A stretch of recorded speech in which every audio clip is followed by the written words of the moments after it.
I have a confession to make. I have a problem. I have excessive cheap disorder. A tablecloth, and it makes a perfect bed. No, I'm just kidding. I'm not that bad. Or am I?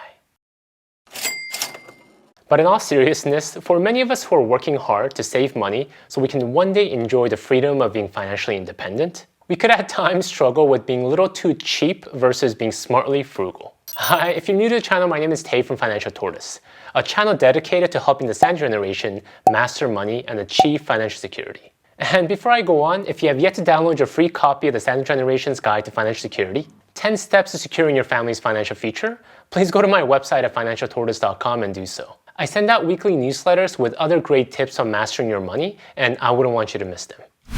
Being frugal with money is something to be commended for.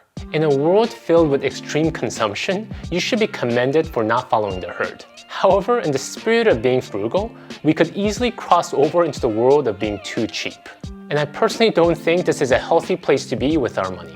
Being extremely cheap can not only damage our emotional health, but damage our relationship with others, and most shockingly, doesn't make that much of a difference in our overall finances. So first, how are being frugal and being cheap different? We often use these two terms interchangeably. We have a friend not wanting to spend money on that $5 coffee, and we call him or her frugal and cheap at the same time. But to bucket these two words together really is a disservice. There is a clear line between being frugal and being cheap. Yes, both frugal and cheap people aim to save money. But the way each person goes about that is quite different. A frugal person doesn't hate spending money. They just don't like to spend it on things that doesn't matter to him or her. Things such as for status, prestige, or ego. On the other hand, a cheap person just doesn't like the idea of spending money, no matter what. They're focused on spending the least amount of money possible, at all times. A cheap person is focused on buying the cheapest option every time.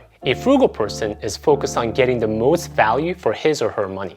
Growing up, I of course didn't know the difference. I was ingrained with the idea that spending less always trumped spending more. I don't think I even knew what the word value meant. So whenever we went shopping for new shoes, my mom would always take us to Payless Shoe Stores. God bless them, because without them, I don't think my mom would have ever considered buying us new shoes. They always had deals, and you could walk out with a decent looking pair of shoes for sometimes under $15. And this habit carried over to my college days, even when my mom wasn't the one taking us to Payless. I was running more often in college, and these $15 shoes would just wear down after a few months. And this really frustrated me. At the recommendation of a friend that ran with me, I one day decided that I would invest in a nice running shoes from Nike. Close to $100 for a brand new pair of running shoes. I had never spent that much money on anything at the time and was quite nervous. But I was tired of cheap shoes constantly falling apart, so I made the purchase. And man, was this a great purchase or what? Not only did this pair of running shoes last me the rest of college,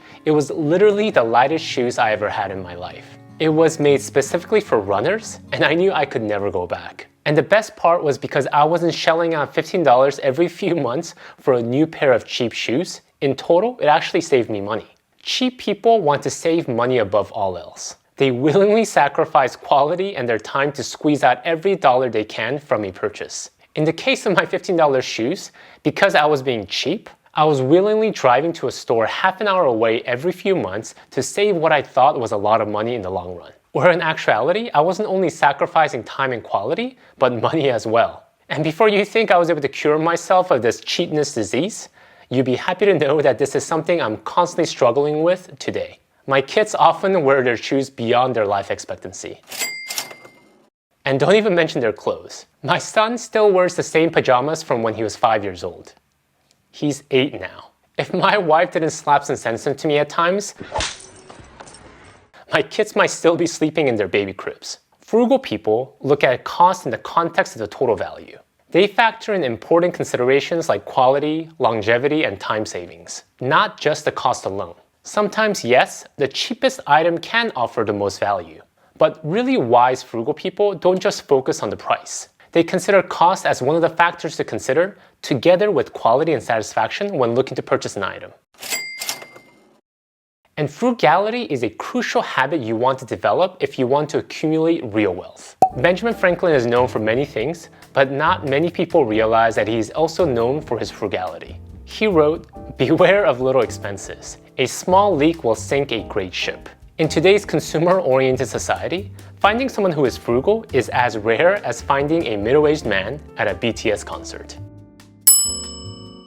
It is estimated that less than 3% of US population will become first-generation millionaires. And the common trait among all these self-made millionaires is their frugality. Most live in middle-class neighborhoods and drive used cars. They don't like to display wealth. Friends and family usually have little clue that they're rich. And the key to their financial success is based on a foundation of strong defense: frugality. Frugality requires modesty, humility, and discipline. Because you have to delay gratification and not think of yourself as being entitled to status, comforts, or show extravagance. Rich people stay rich by living like they're broke, and broke people unfortunately stay broke by living like they're rich. Millionaires have mastered the art of controlling expenses. But in the spirit of being frugal, we can quickly cross over into the world of being cheap. And that I mentioned earlier is not a healthy place to be with your money. Frugality will help you grow your wealth, but ultimately, the more you accumulate, many of you will realize that money isn't everything. Most wealthy people I've met actually spend less time thinking about money as their bank account grows. They would rather focus on enjoying life rather than counting every penny they have. But a cheap person who might have accumulated the same level of wealth won't know how to enjoy life. They only think in terms of having money, thus naturally hoard it. They can also make other people extremely uncomfortable because they dwell so much on how much something costs constantly, and they're afraid of spending. And the most damaging of all is that when they're so embedded in the mindset of being cheap, they don't know how to be generous with it. I firmly believe that wealth, once it has reached a point of providing you the basics of what you need, can serve our world better when it is generously shared. But a cheap person will never share his or her money, not with anyone or to any cause. And if you do consider yourself to be a generous person, if you could do me a small favor and hit that like button, I would much appreciate it. It really helps with the YouTube algorithm and allows videos like this to be shared with more people.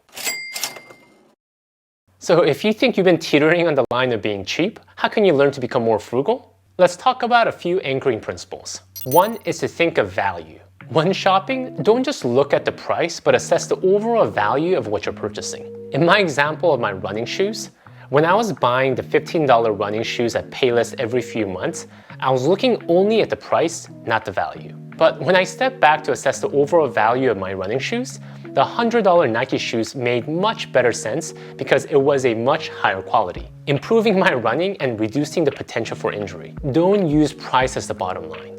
Use value as the bottom line. Another way to rid ourselves of the cheap disease is to consider time. Most often, when we're looking to save money, we don't consider time as a valuable asset we must preserve. In TLC's reality TV show, Extreme Cheapskates, there is one episode where a man spends hours searching for change around his home and around town. By the end of the search, he comes up with a little over $7. Now the question we should all be asking is hours of your time worth $7? What else could you have been doing with your time? Cheap people are driven by saving money regardless of time. They're happy if they can save $1 after 10 hours of work. Frugal people, on the other hand, value their time more. They would rather spend that dollar and spend the extra time doing more valuable and productive activities. A third principle to being frugal versus cheap is not to be afraid to spend money. I know this sounds a bit counterintuitive to building wealth, but hear me out. Those who are cheap are very afraid of spending money. They willingly sacrifice quality, value, and time in order to gain some short-term savings. But this comes at the cost of really never enjoying life. Ramit Sethi, the author of I Will Teach You to Be Rich, had a famous saying: spend extravagantly on the things you love and cut mercilessly on the things you don't. I really love the statement.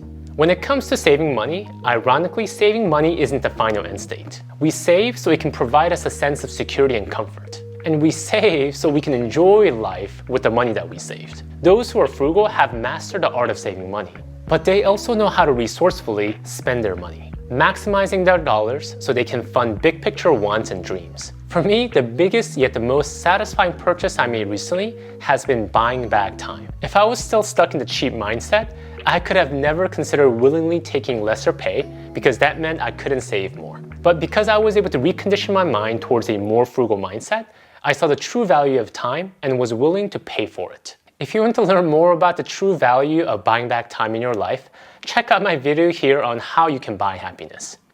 Thank you guys for watching, and I'll see you in the next one.